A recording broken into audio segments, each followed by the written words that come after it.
तो जैसा कि हमने पिछले एपिसोड में देखा था कि फैटी काफी ज्यादा कमजोर होने की वजह से वो एलिमिनेट हो जाता है, हार जाता है, जिसके बाद वहाँ पे जितनी भी ऑडियंस होती है वो सभी लोग ये देखने के बाद फैटी का मजाक उड़ाते हुए कहते हैं कि वो देखो वो मोटा सुअर हार गया, मुझे तो ये बात पहले से ही पता थी कि वो मोटा सुअर कुछ भी नहीं कर पाएगा। वहीं पे हम फैटी के फादर को देखते हैं जो कि ये सब सुनने के बाद काफी ज्यादा गुस्से में खड़े हो जाते हैं और फिर वहाँ से जाते हुए कहते हैं कि मैं कुछ देर में आता हूँ। जिसके बाद हम elimination squad red fox clan की एक लेडी का सीन देखते हैं जो कि ये सब देखने के बाद हंसते हुए कह रही होती है कि आखिरकार हुआंग के सबसे बड़े बेटे ने किस तरह के ट्रेनिंग को रिसीव किया था। उसे तो देखकर ऐसा लग रहा है कि जैसे कि वो कोई नॉर्मल डिसिपल से ज्यादा कुछ भी नहीं है। वहीं पे उसके बगल में जो बंदा होता है जो कि डोंगवांग फैक्शन का storm of the deadly sword होता है वो कहता है मैं तुम्हारी बात से पूरी तरह से एग्री करता हूँ। उसने इतनी ज्यादा ट्रेनिंग करने के बावजूद भी कुछ भी हासिल नहीं किया। उसका मार्शल आर्ट अभी भी बिल्कुल पहले जैसा ही है, कमजोर। वो तो बस यहाँ पे आने के बाद मूरी अलायंस की रेपुटेशन को ही खराब किया है। और वहीं पे हम देख पाते हैं कि उन सभी लोगों की बातें वहाँ पे सभी एल्डर सुन रहे होते हैं और वो लोग सनवू को जानबूझकर ये सुना रहे होते हैं, लेकिन सनवू वहाँ पे कोई भी रिएक्ट नहीं करता है। वो चुपचाप वहाँ पे शांत बैठा हुआ होता है। तभी उन दोनों के बाजू में जो पुराना लॉ इन्फोर्समेंट का लीडर होता है वो कहता है कि भले वांग के सन ने यहाँ पे कुछ भी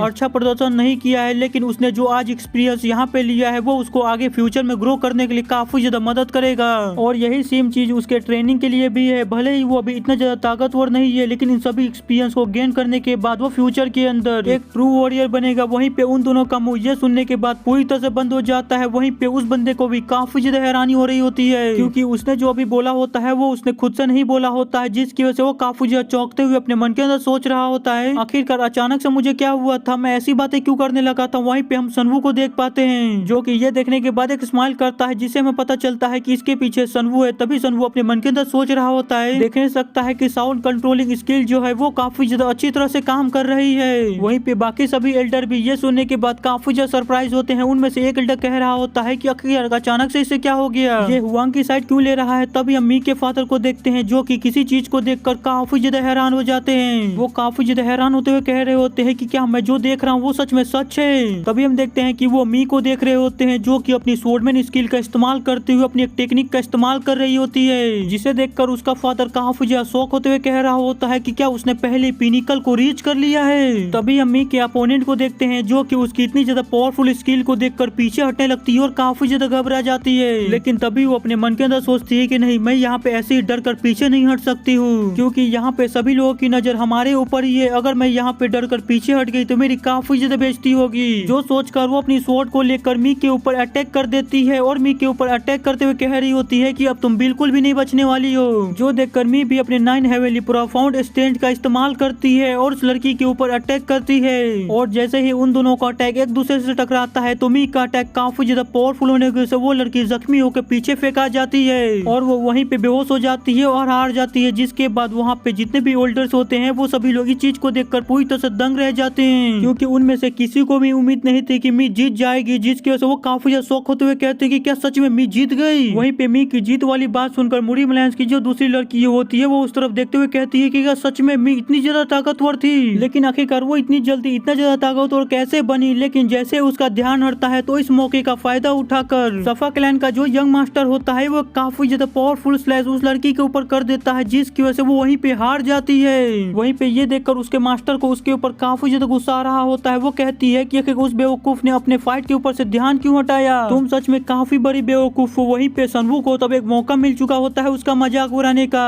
जिसके बाद सनवू उसका मजाक उड़ाते हुए कह रहा होता है कि आखिरकार कुछ देर पहले कोई किसी का मजाक उड़ा रहा था, लेकिन अब खुद उसे अपने स्टूडेंट को देखना चाहिए जो कि फाइट के ऊपर सही से ध्यान भी नहीं दे सकती है। जिसके बाद हमें बताया जाता है कि इतना जो इंटेंस मार्शल आर्ट कॉम्पिटिशन था उसका फर्स्ट राउंड खत्म हो जाता है। जिसके बाद हमारा सीन शिफ्ट होकर अगले दिन का सीन दिखाया जाता है जहाँ पे अनाउंसमेंट हो रही होती है सफा क्लैन और मूरी अलायंस के जितने भी फीमेल वॉरियर थे उनमें से सबसे अजीत सफा क्लैन की फीमेल वॉरियर ने हासिल की है और वहीं पे मेल्स में सबसे अजीत लॉ इन्फोर्समेंट हॉल के जितने भी वॉरियर्स थे उनने हासिल की है। लॉ इन्फोर्समेंट हॉल जो कि कुछ समय पहले काफी ज्यादा डिक्लाइन में जा रही थी, पीछे जा रही थी, वो अब बस कुछ ही महीनों में काफी ज्यादा पावरफुल हो चुकी है क्योंकि कुछ महीने पहले एक नए मास्टर ने उनका चार्ज हाथ में लिया था। उसके बाद लॉ इन्फोर्समेंट हॉल धीरे धीरे कर अब ऊपर आती जा रही है। जिसके बाद वो पूछता है कि लॉ इन्फोर्समेंट हॉल का लीडर कौन है, जो सुनकर सभी लोग बताते हैं कि डिवाइन ड्रैगन व्हाइट क्लाउड। जिसके बाद हम रेफरी को देखते हैं जो कि अनाउंसमेंट कर रहा होता है कि जबकि मार्शल आर्ट कंपटीशन का फर्स्ट राउंड खत्म हो चुका है तो अब मैं सेकंड राउंड के मैचेस को अनाउंसमेंट करने जा रहा हूँ। जिसके बाद वो फर्स्ट मैच के बारे में बताता है कि पहले पहला मैच मुरिम अलायंस के टीआईजी जो कि मुडेन फैक्शन से है और उसका अपोनेंट है मुरिम अलायंस का मु यांग जो कि हुआंग फैक्शन से है। जिसके बाद रेफरी उन दोनों को अरीना में बुलाता है। उसके बाद हम टीआईजी को देखते हैं जो कि काफी ज्यादा निराश और उदास लग रहा होता है, लेकिन वहीं पे मु यांग काफी ज्यादा गुस्से में होता है और पूरी तरह से फाइट के लिए तैयार होता है। जिसके बाद रेफरी जैसे ही फाइट को स्टार्ट करता है तो मु यांग अपनी फुल स्पीड में टीआईजी के ऊपर अटैक कर देता है। वहीं पे टीआईजी को उसके अटैक को ब्लॉक करने में काफी ज्यादा प्रॉब्लम आ रही होती है और वो बड़ी मुश्किल से उसके अटैक को ब्लॉक कर पा रहा होता है। वहीं पे सनवू के बाजू में जो मास्टर होता है वो सनवू से कहता है उस लड़की का जो स्वॉर्ड का टॉप है वो मुझे काफी ज्यादा हेवी लग रहा है। जो सुनकर सनवू को अभी के लिए इस बात का मतलब तो समझ नहीं आता है, लेकिन सनवू को जल्दी इस बात का मतलब समझ में आने वाला होता है। जिसके बाद हम फिर से टीआईजी और मु यांग के फाइट का सीन देखते हैं जहाँ पे मु यांग लगातार टीआईजी के ऊपर अटैक करते जा रहा होता है। वहीं पे टीआईजी बस उसके अटैक को ब्लॉक करने के अलावा कुछ भी नहीं कर पा रहा होता है, लेकिन वहीं पे उसको अटैक को ब्लॉक करने में भी काफी ज्यादा प्रॉब्लम आ रही होती है।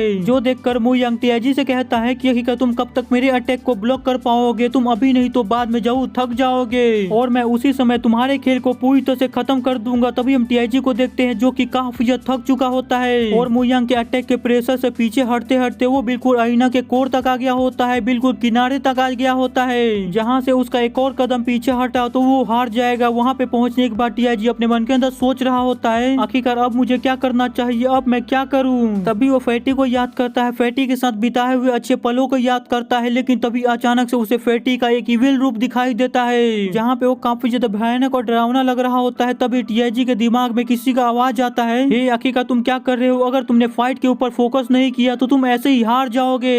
वहीं पे इस आवाज को सुनकर टीआईजी काफी ज्यादा सरप्राइज होते हुए कहता है कि माय लॉर्ड क्या ये आप हैं। सनवू कहता है कि अपना मुंह बंद रखो, मुझे पता है कि ये सभी चीजें हुआ बोडोंग फैटी के कारण हो रही हैं। जो सुनकर टीआईजी काफी ज्यादा सरप्राइज होता है, वो काफी ज्यादा चौंकते हुए कहता है कि माय लॉर्ड क्या आप इसके बारे में जानते हैं। सनवू कहता है कि हाँ। टीआईजी कहता है कि माय लॉर्ड मुझे नहीं पता है कि आप कितना जानते हैं, लेकिन जब से फैटी मेरे सपने में आया है तब से मैं किसी भी चीज के ऊपर फोकस नहीं कर पा रहा हूँ, ना ही फाइट ना ही ट्रेनिंग, मैं किसी भी चीज के ऊपर फोकस नहीं कर पा रहा हूँ। सनवू कहता है कि तुम चिंता मत करो, मार्शल आर्ट कॉम्पिटिशन खत्म होने के बाद मैं तुम्हें सारा सच बता दूंगा। तभी हम मु यांग को देखते हैं जो कि टीआईजी के ऊपर अपना फाइनल अटैक करते हुए कहता है कि अब ये फाइट यहीं पे खत्म होती है। तभी सनवू टीआईजी से कहता है लेकिन सारा सच जानने से पहले तुम्हें इस फाइट को जीतना होगा, तुम्हें प्रॉपर तरीके से फाइट के ऊपर फोकस करना होगा। फाइट करो टीआईजी, अगर तुम्हें सच जानना है तो फाइट करो। जो सुनकर टीआईजी का जो डर होता है, जो भ्रम होता है, वो पूरी तरह से टूट जाता है। जिसके बाद टीआईजी फिर से अपने पिछले वाले फॉर्म में आते हुए अपनी पावर को रिलीज करता है और जैसे ही मु यांग का फाइनल अटैक उसे लगने वाला होता है उससे पहले टीआईजी अपनी सबसे ज्यादा ताकतवर स्किल को एक्टिवेट करते हुए मु यांग के ऊपर एक काफी ज्यादा खतरनाक स्लैश करता है और मु यांग एक ही स्लैश में वहाँ पे हार जाता है। जिसके बाद टीआईजी अपनी स्वॉर्ड को मयान में रखते हुए कहता है कि अब ये फाइट यहीं पे खत्म हुई और इसी के साथ आज का हमारा एपिसोड भी यहीं पे खत्म होता है। तो अब हमें अगले एपिसोड में पता चलेगा कि अगर आगे क्या होता है। तो वीडियो पसंद आया होगा तो लाइक कर दीजिएगा, नहीं आया होगा फिर भी लाइक कर दीजिएगा और चैनल के ऊपर नए हैं तो चैनल को सब्सक्राइब कर लीजिएगा ताकि आपको डेली और भी ज्यादा ऐसे इंटरेस्टिंग वीडियो देखने को मिल सके। तो मिलते हैं अगले एपिसोड में, बाय।